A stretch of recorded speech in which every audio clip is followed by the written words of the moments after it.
পাটকে একসময় সোনালী আঁশ বলা হতো। পাট বিদেশ থেকে বৈদেশিক মুদ্রা অর্জন করার কারণে পাটকে সোনালী আঁশ বলা হতো।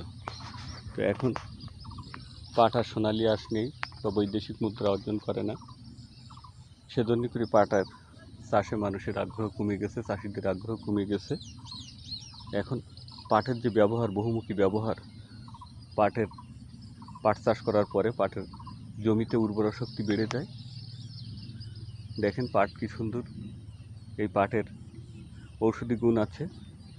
তাহলে পাট হজমকারক, প্রদাহনাশক এবং পুষ্টিকর। বছরে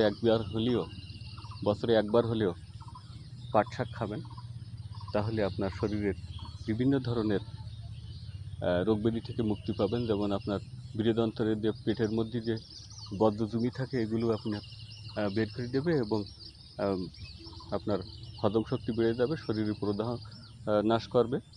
সব মিলেই পাট বছরে 2-1 বার খাওয়া উচিত। পাট শাক আমাদের প্রতি বছর 2-1 বার খাওয়া উচিত।